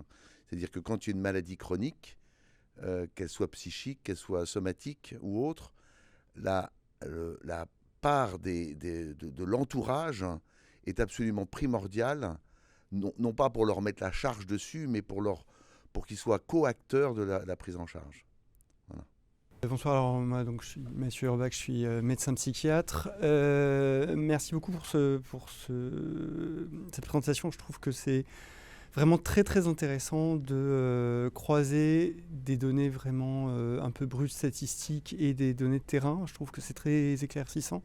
Et il y a quelque chose qui m'a particulièrement intéressé, dont Delphine a parlé, qui est le fait que parfois la différence de prise en charge s'explique pour des raisons éthiques. Et ce qui en effet était, moi, une des expériences que j'ai eues avec une patiente, où on a eu un échange assez compliqué avec la cancérologue qui s'en occupait, compliqué parce qu'il fallait clairement que deux professionnels spécialisés des deux pathologies de la patiente puissent discuter. C'est-à-dire que clairement, on s'est rendu compte qu'il fallait qu'un médecin senior de psychiatrie, un médecin senior de cancéro discutent ensemble, que des échanges entre internes n'étaient clairement pas au niveau de la réflexion éthique nécessaire. Et c'est ça qui est émergé, qui est de dire à quel moment, en fait, la personne sera dans un état cognitif suffisant pour lui expliquer les différentes options thérapeutiques et lui permettre de faire un choix qui soit vraiment éclairé. Ce qui est quelque chose qui, peut-être, pour nous en tant que psychiatres, échappe un peu parce que nous, évidemment, on a une façon d'expliquer les choses très différente et un rapport aux soins et évidemment aux soins libres ou non consentis très différent des cancérologues. Et je me demandais si, outre la remarque qui a été faite, c'est pas quelque chose qui pouvait se dégager de la différence qu'il pouvait y avoir entre les personnes prises en charge et ayant une schizophrénie ou des troubles bipolaires. Parce que, voilà, juste pour rappeler peut-être un peu à tout le monde, la grande différence, c'est que quelqu'un qui a une schizophrénie, théoriquement, garde une notion de handicap qui est tout le temps présente, même dans les moments où il ou elle va bien, alors que quelqu'un qui a un trouble bipolaire, en dehors des phases actives, va avoir une présentation, un discours et une compréhension qui va être totalement préservée. Et donc je me demandais si ça avait été traité dans vos stats et si quelque chose se dégageait. peux peut-être juste brièvement répondre à la dernière partie de la question et je te laisserai ensuite la place. Alors c'est vrai que nous, on a des questions d'effectifs aussi, parce que même en prenant 2 ans d'incidence du cancer, on est sur des populations d'environ 1000 personnes quand on regroupe troubles schizophréniques et troubles bipolaires. Donc on a essayé de faire des sous-analyses par trouble, mais qui sont moins robustes du fait de ces différences d'effectifs, mais qui montrent effectivement que les parcours de soins sont beaucoup plus compliqués encore dans le cadre des personnes souffrant de troubles psychotiques versus les personnes souffrant de troubles bipolaires qui effectivement peuvent être dans certains cas très bien stabilisées sans aucune conséquence fonctionnelle. Donc c'est pas assez robuste pour qu'on en fasse une publication séparée des 2 groupes, mais il semble quand même qu'il y ait effectivement un effet du groupe diagnostic qui aille dans le sens de ce que vous présentez effectivement. Donc, dans certaines publications internationales où ils ont peut-être des effectifs encore un peu plus élevés, il y en a qui se sont centrés effectivement uniquement sur la schizophrénie et qui montrent vraiment des difficultés qui sont propres à la schizophrénie par rapport aux troubles bipolaires. Donc effectivement c'est un point important, mais voilà, nous on est sur des effectifs un peu trop faibles pour réussir à faire cette différenciation. Au niveau populationnel, il peut y avoir sans doute des contrastes qui s'observent entre le groupe des personnes qui ont été diagnostiquées avec une schizophrénie et les personnes avec des troubles bipolaires. En qualitatif, on rencontre des gens qui ont reçu le diagnostic de schizophrénie et qui parfois vont bien et ont une compréhension et une clarté et une compréhension des enjeux qui les concernent très précise et pertinente. Et c'est vrai qu'on a pu observer des démarches comme ça de questionnement éthique et d'accompagnement qui ont été effectifs, c'est-à-dire de réflexion d'équipe qui vont chercher des informations, qui cherchent à discuter avec la personne concernée bien sûr et avec d'autres professionnels pour évaluer une situation et faire le meilleur choix ou le moins pire des choix dans une situation donnée. On a vu une personne on a vu la sœur d'une personne par exemple qui témoignait que sa sœur avait à un moment donné refusé des soins, mais que ça avait pu être discuté avec son équipe en oncologie, avec l'équipe en psychiatrie, avec l'approche et que la sœur avait pu manifester sa compréhension de son diagnostic, de son pronostic, de la pénibilité des traitements et refuser des soins avec une bonne compréhension de sa situation. Donc ça avait pu, là c'était les situations à la limite de bonne prise en charge dans tous les cas, parce que dans tous les cas il y avait eu l'accompagnement, la possibilité de faire échanger entre eux les différentes personnes autour de, les différentes personnes impliquées, concernées par la situation. Ensuite, c'est vrai qu'on a aussi des histoires de parcours avec des défauts de coordination, des vrais délais qui ont donné lieu parfois à 1 an de délai entre un diagnostic et un début de mise en route des soins, parce que mauvaise coordination et chacune des parties pensant que c'était l'autre qui allait s'occuper de faire la prochaine étape. Et finalement, la prochaine étape n'était pas faite. Et 1 an après, la situation et le pronostic de la personne n'était plus du tout le même, quoi.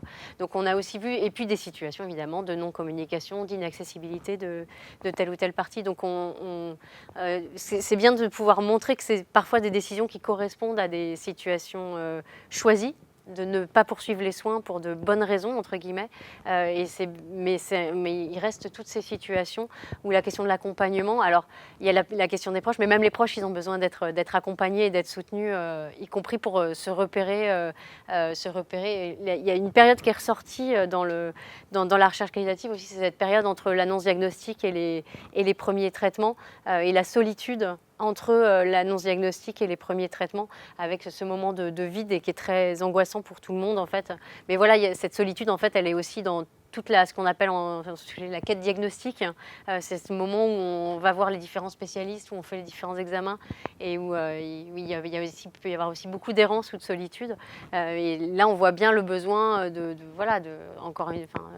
davantage de coordination et d'accompagnement. Donc moi, je suis Nadia Younes, je suis psychiatre pour adultes, je suis professeure de psychiatrie pour adultes et chef du service de psychiatrie de l'hôpital André Mignot à Versailles.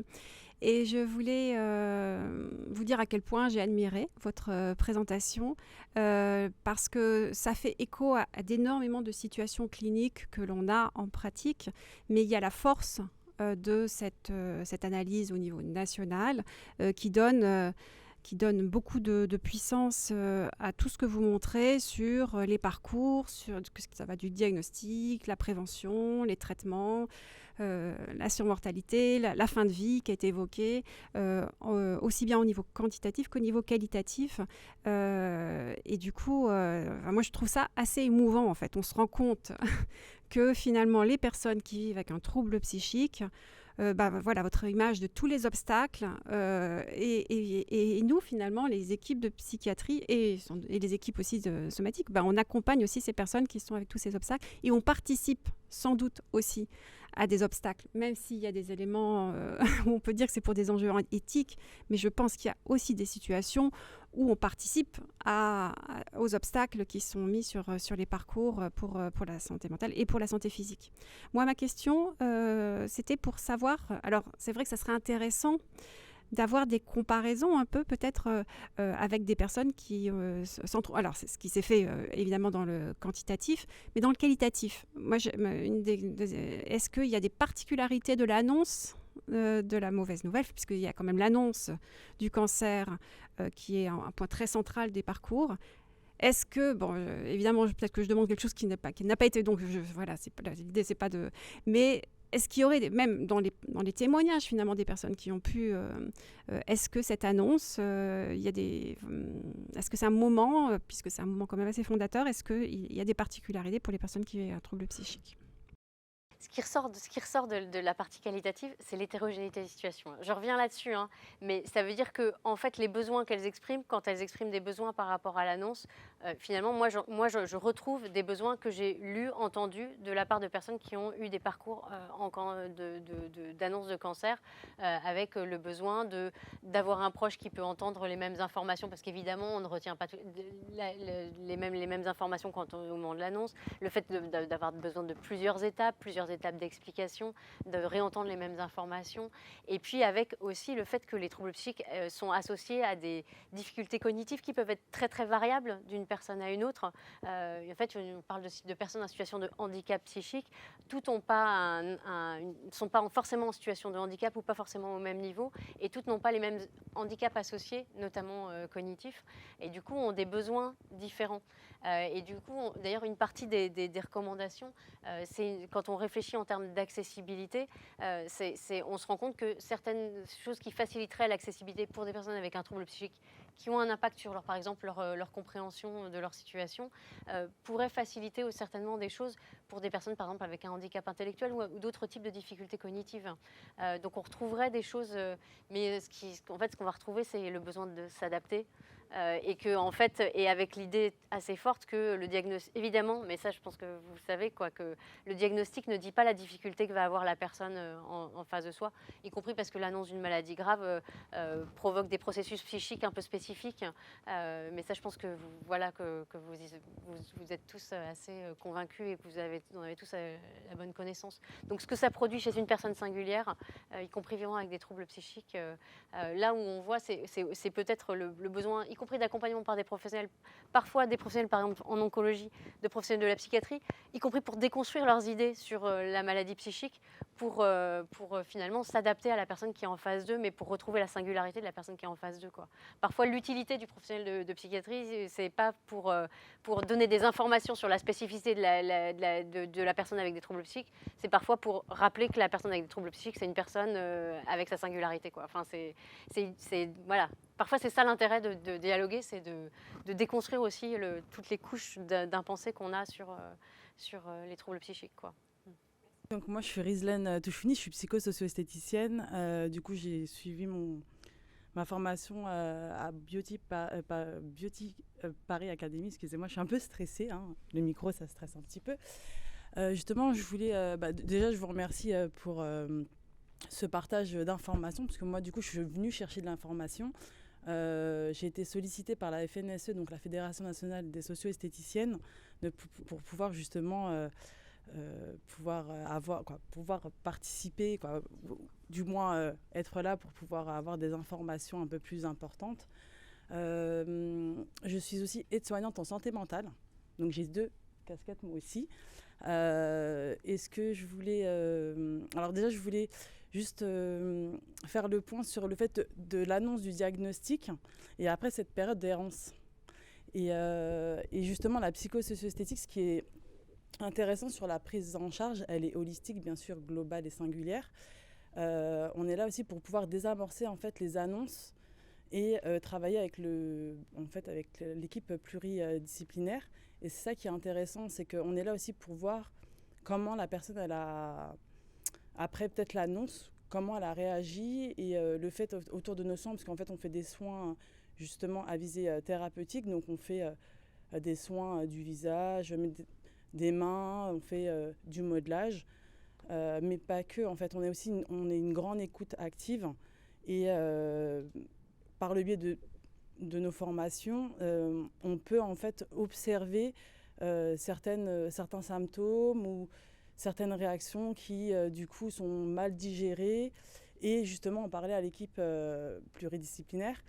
Et je trouvais que c'était très important en fait, de mettre l'accent sur ça, sur cette période d'errance, autant pour les accompagnants, parce qu'il y a l'affect bien sûr. Nous après on reste des professionnels, on est aussi affectants, on est des humains, mais au moins de la gestion des émotions et tout ça. Et je trouvais que c'était vraiment important de mettre l'accent sur ça. Donc après je ne sais pas si...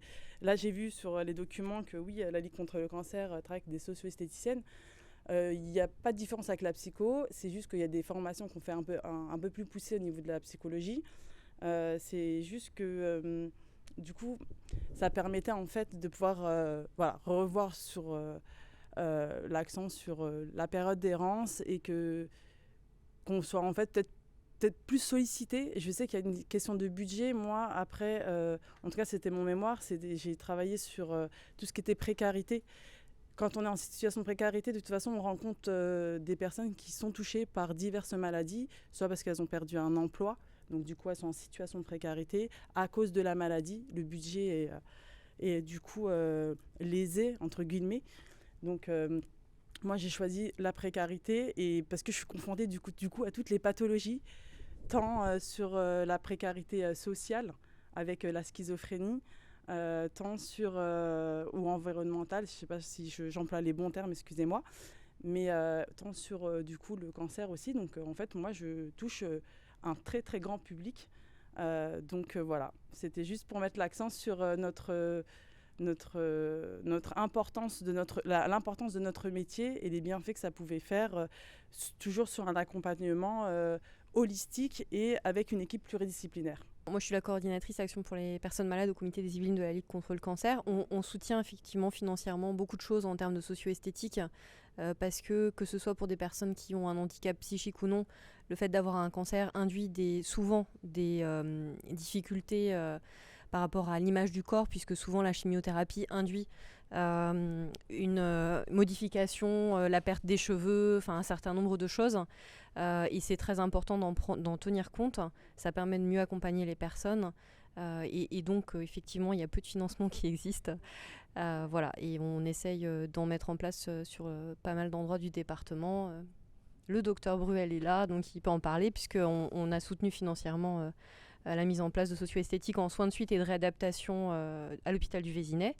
Et c'est un des sujets qui est intéressant, je pense, pour aider les personnes de manière concrète aussi sur ces étapes-là, qu'ils aient un handicap psychique ou non d'ailleurs. Bonjour, Marc Bruel, donc je suis oncogériatre en soins de suite de cancéro à l'hôpital du Vésinet, un établissement du groupe hospitalier 78 Sud. Effectivement, dans une semaine, une socio-esthéticienne va intervenir auprès de nos patients et on remercie chaleureusement la Ligue d'avoir permis cette réalisation, cette intervention. À mon tour également de vous remercier pour la qualité et la précision de votre présentation. Ma question est la suivante. Vous nous expliquez que les patients avec troubles psychologiques avaient une surmortalité vis-à-vis du cancer, diagnostiqués plus tard avec des prises en charge différentes. Avez-vous des chiffres statistiques sur une surexposition aux facteurs de risque du cancer des patients avec troubles psychologiques, que ce soit le tabac, l'alcool ou la sédentarité ? Alors, pas dans notre étude, parce que ce n'est pas quelque chose qu'on a observé. Après, oui, c'est bien connu que les personnes avec des troubles psychiques fument beaucoup plus que les autres. Il y a souvent des comorbidités addictives qui ne sont pas rares, mais néanmoins, quand on rapporte ça à l'incidence des cancers dans la littérature internationale, dans cette population, on n'a pas forcément une surincidence marquée. Donc, voilà, nous, on ne veut pas faire le raccourci comportement à risque qui expliquerait toute cette surmortalité par cancer, mais c'est bien documenté effectivement qu'on a une consommation de tabac et d'alcool qui est plus importante dans cette population comparativement à la population générale. Donc on n'a pas, enfin moi on n'a pas de chiffres issus de notre recherche à nous, mais en tout cas dans la littérature internationale et même dans la littérature française, c'est clairement documenté effectivement une surprévalence de ces comportements à risque. Surprévalence de ces comportements, mais comme tu dis, pas de surincidence qui expliquerait la surmortalité associée. Oui. Donc il y a quand même vraiment un rôle des parcours de soins après l'apparition du cancer. Donc, et sur la sédentarité, je ne sais pas si on a des chiffres par contre, mais en tout cas sur tabac et alcool, c'est bien connu. Bonsoir, merci. Alors moi je suis le docteur Cazel, je travaille à l'hôpital Charcot, à l'hôpital Le Plaisir, sur le site Charcot, où il y a 5 secteurs de psychiatrie qui ont 5 unités de psychiatrie, et je m'occupe d'une équipe mobile de médecine polyvalente, donc ces fameux soins somatiques en psychiatrie. Donc, je trouve ça super intéressant votre étude. C'est sûr que c'est des choses auxquelles on s'attendait. Moi, pour mon expérience, ce qu'on constate effectivement pour les patients qu'on voit en psychiatrie, on a décidé de voir tout le monde en fait. Au départ, c'est vrai qu'on intervenait à la demande des psychiatres, mais en fait, on passe à côté de patients qui n'ont pas de plainte et qui pourtant, en fait, on se rend compte, ont pas les dépistages à jour, et ça, on le constate tous les jours, que ce soit après 50 ans pour le dépistage du cancer colorectal, la prostate, les dépistages gynéco avant 50 ans et après. Et c'est très régulièrement qu'on met ça à jour, avec une difficulté en fait que je constate. Moi, donc ça fait pas longtemps si maintenant 3 ans que je travaille là-bas. Avant, j'étais en médecine interne, donc j'étais plus habitué à un hôpital avec plein de spécialistes autour. Et c'est vrai qu'il y a une grande limite, quelque chose qui pénalise ces patients, c'est l'isolement des hôpitaux psychiatriques qui sont rarement au sein de grosses structures avec tous les spécialistes. Alors nous, on a quelques consultations de spécialistes, donc je pense qu'un patient chez nous chez qui on va suspecter un cancer de la prostate par exemple ou de la vessie va être bien pris en charge parce qu'on a la consultation d'urologie sur place et qu'on n'a pas à aller chercher un urologue ailleurs, à organiser un transport, à avoir un rendez-vous en fait qui est dans 2 mois et un patient qui sort et il n'y a pas de relais, le patient est isolé, en fait il va manquer ce rendez-vous. Et donc nous on a ces problèmes-là notamment pour le cancer colorectal avec des délais de coloscopie qui peuvent être très longs chez des gens chez qui on retrouve du sang dans les selles par exemple. La gynécologie moins parce qu'on peut faire nous-mêmes des frottis et puis on a des gynécologues à côté. Et on le remarque aussi par exemple pour les pathologies pulmonaires. Avoir un avis sur un scanner pulmonaire est très compliqué. Le patient ne peut pas avoir de pneumologue chez nous. Et donc effectivement il y a plein de retards à ça alors que si le nodule pulmonaire a été découvert à l'occasion d'un séjour en gastro, le pneumologue il est à la porte à côté et on lui montre le scanner et il a la fibroscopie juste après quoi. Donc c'est vrai que je trouve que l'isolement des structures psychiatriques rend difficile l'accès aux soins. Et l'autre remarque que je me fais, c'est que l'hospitalisation, c'est vraiment un temps dont il faut se servir pour faire tout ça.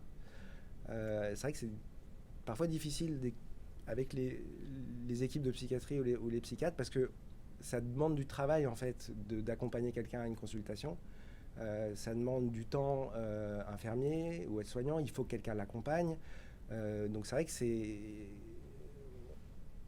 ça donne plus de boulot aux équipes de psychiatrie de faire correctement la prise en charge somatique. Et c'est vrai qu'eux sont un peu démunis parce qu'ils ont ils sont déjà en sous-effectif, ils ont du mal à faire déjà la prise en charge correcte avec le nombre correct de soignants en psychiatrie. Voilà. Et puis, oui, vous parliez de consultation en CMP. Donc, nous, on a mis en place depuis l'année dernière des vacations dans les CMP pour les patients qui n'ont pas de généraliste à la base. Et c'est vrai qu'avec vos résultats, on se dit qu'il faudrait presque proposer des... Enfin, c'était l'idée qu'on avait, parce qu'on va avoir une IPA, une infirmière en pratique avancée là-dessus, qui va arriver en septembre. Et c'est vrai que moi, j'avais envie qu'elle voit en fait un peu tout le monde. Alors, je ne sais pas dans quelle fréquence, mais pour faire un peu un point sur les dépistages. Et c'est vrai que c'est le moment au CMP où on peut attraper le patient et puis revoir ce qui n'a pas été fait, ce qui a été fait, parce que au final, en fait, je ne sais pas si les patients que vous avez en psychiatrie ont plus de généralistes que... Enfin, est-ce que dans votre étude, vous avez regardé si les patients avaient un généraliste ou pas ? Il y avait un plus grand nombre qui avait un médecin traitant de personnes avec des troubles psychiques en comparaison avec la population générale, ce qui ne colle pas avec le discours des équipes soignantes en psychiatrie qui nous disent qu'elles ont des difficultés pour trouver des médecins traitants pour leur population. Donc notre hypothèse, c'est que c'est sur le mode d'identification des personnes avec des troubles psychiques parce qu'on les identifie via leurs données de consommation de soins et via la présence d'une ALD psychiatrique. Or, pour être en ALD psychiatrique, il faut avoir déclaré un médecin traitant, ce qui ne veut pas dire qu'il y a un vrai médecin traitant qui suit le patient derrière, c'est plus peut-être un biais mécanique lié à ça.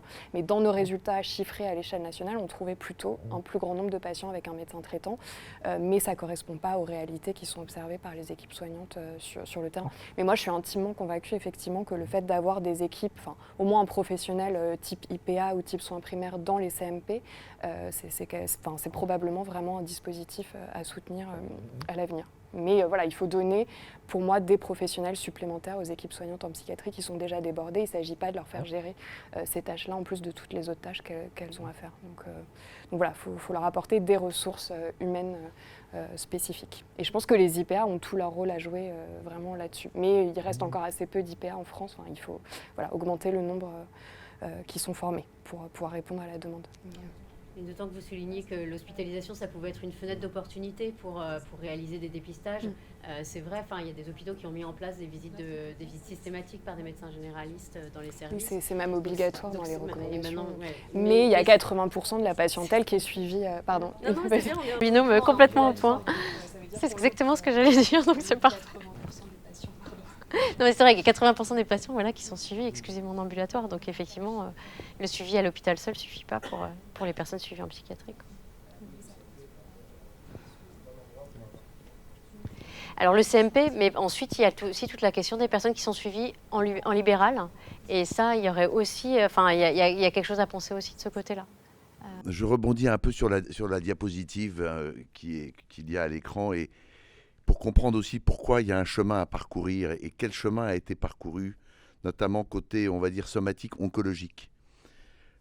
J'ai connu l'époque où, dans ma spécialité, on a mis en avant des recommandations de pratique avec des protocolisations de plus en plus importantes, avec des recommandations actualisées tous les 2 ans, etc., issues de la recherche et où on met les gens quand même dans des cases parce qu'ils correspondent à ça. Et on a beaucoup de mal, on a beaucoup de difficultés à sortir de ces cases-là. La première spécificité dans notre spécialité, ça a été de faire des recommandations pour les personnes âgées. Parce qu'il y avait parfois des recommandations d'examen ou de surveillance qui étaient parfois pas ajustées face à une population âgée, parfois fragile. Par exemple, aller biopsier des tumeurs du rein et pas forcément enlever le rein parce qu'il y avait différents types de lésions, etc. Et là, on entend que face aux gens en grande situation de fragilité psychique, il faut faire du sur-mesure.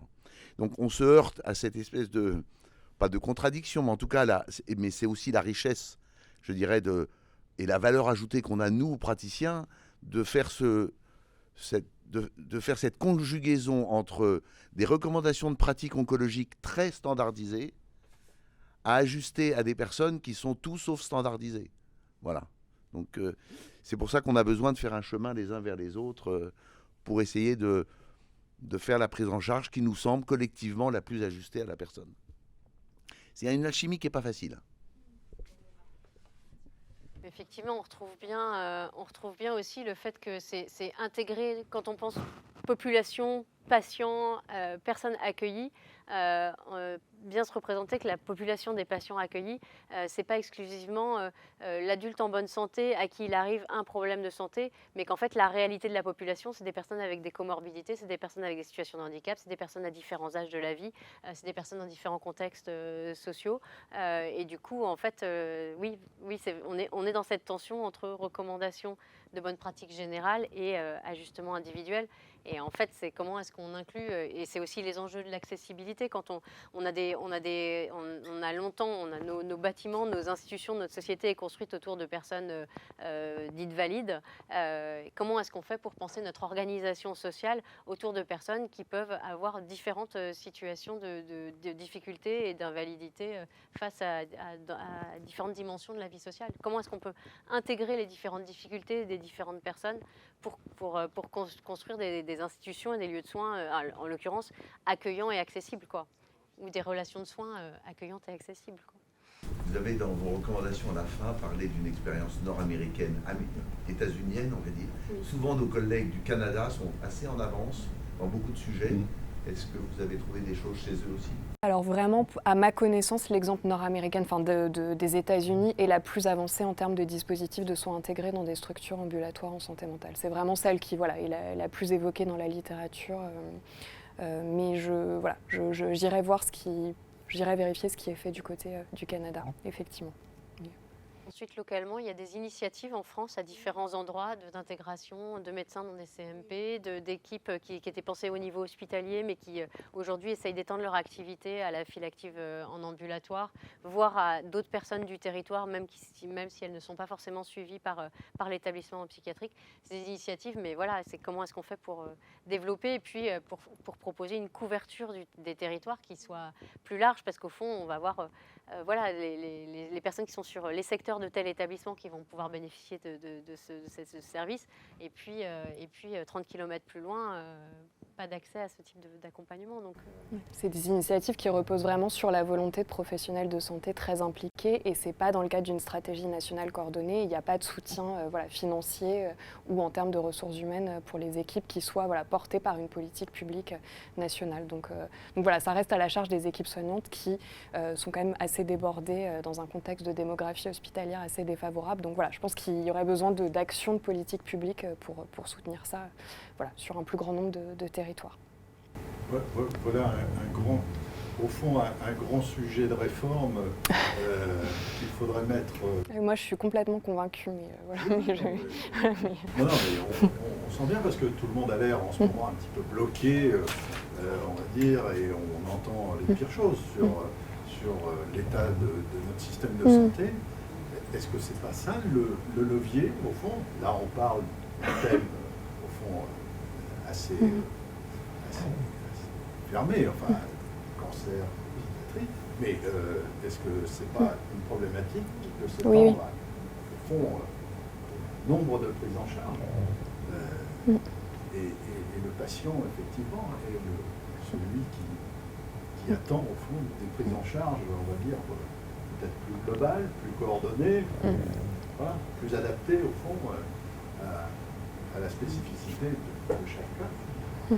Maintenant, le travail est immense, c'est pas gagné dans un système de santé qui est quand même, au fond, encore trop cloisonné. Il y a aussi des initiatives dans le sens inverse, notamment Nadia en porte une, ou avec des dispositifs de soins de santé mentale qui sont intégrés en soins primaires. Alors c'est plus pour les troubles légers à modérés, mais pour faire un dépistage systématique de la santé mentale en soins primaires. Mais c'est Nadia qui porte ça, notamment sur le territoire des Yvelines. Parce qu'effectivement, le paradoxe, on le voit apparaître dès que des professionnels s'expriment. Le paradoxe, c'est que la population des patients atteints de troubles psychiques, eux, ont un contact avec le système de santé, parce que n'oublions pas qu'il y a aussi tous ceux dans la population qui n'ont aucun contact avec le système de santé. Or là, il y en a un.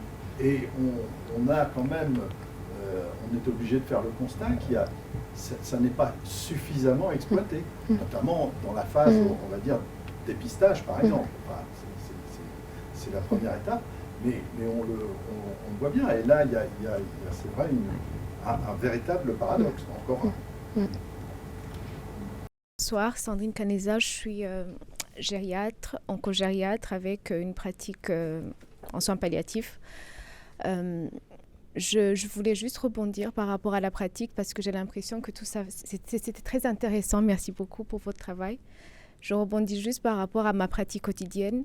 C'est vrai que ma discipline, il y a l'oncogériatrie comme mon confrère, il y a aussi les soins palliatifs. Et le fait que nous, on travaille avec des patients tellement hétérogènes et qu'en fait, avec le cancer en plus, au fil du temps, on a réussi à mettre... en fait, au final, on se rend compte qu'on a besoin de l'interdisciplinarité.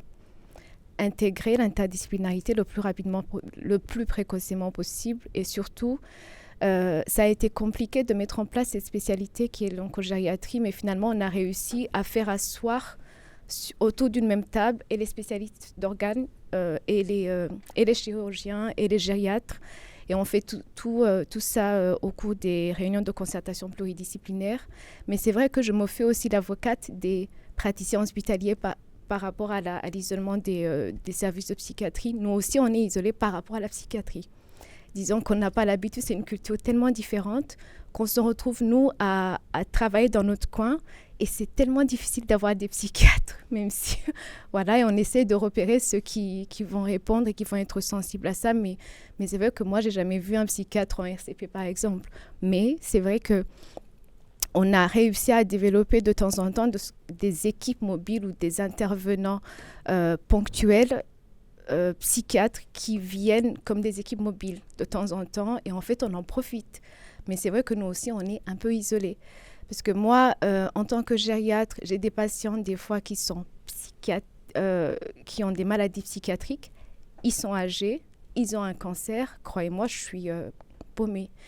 Et c'est pas évident parce qu'en fait, quand ils présentent des symptomatologies, on va dire avec des symptômes réfractaires ou des symptômes d'inconfort, souvent ils décompensent leur pathologie psychiatrique. Et moi, c'est pas du tout. Je suis pas très à l'aise avec la gestion de ce genre de choses. J'ai vraiment besoin de psychiatres pour gérer ça. Ce n'est pas les troubles cognitifs habituels que nous, on a l'habitude d'avoir.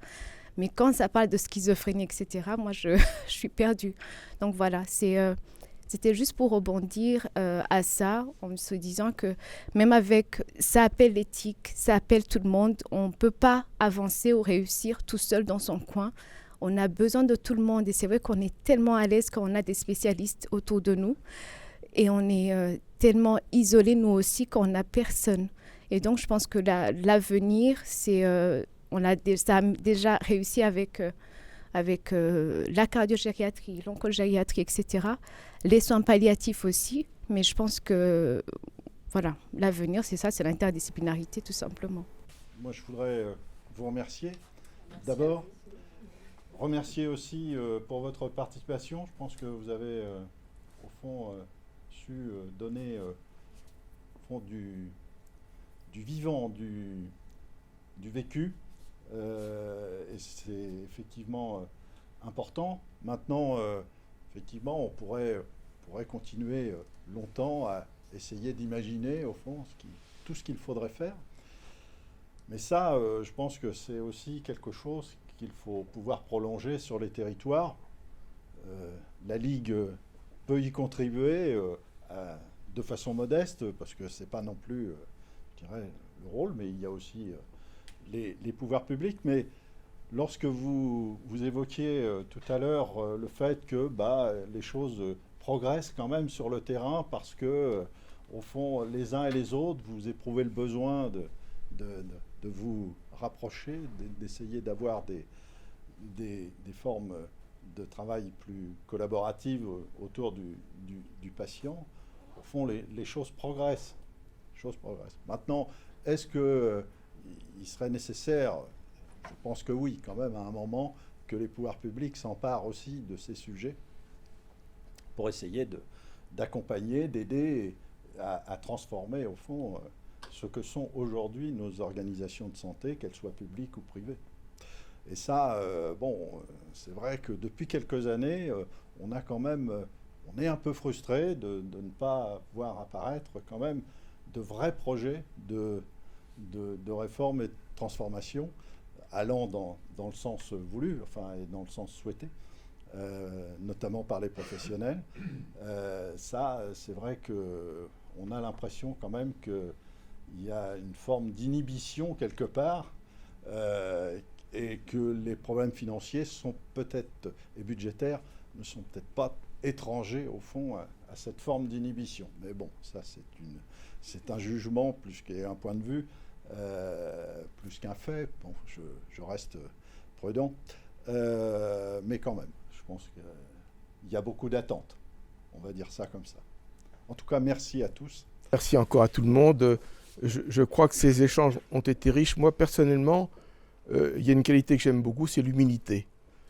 À la Ligue, on essaie d'être humble. D'abord, on l'est forcément quand on voit la qualité des exposés. Mais je vous renvoie aussi cette qualité d'humilité, de votre écoute et de votre désir d'avancer. Si on retient que cela, c'est déjà beaucoup. Et la Ligue sera toujours là pour vous s'il y a des initiatives qu'on peut soutenir. Merci encore.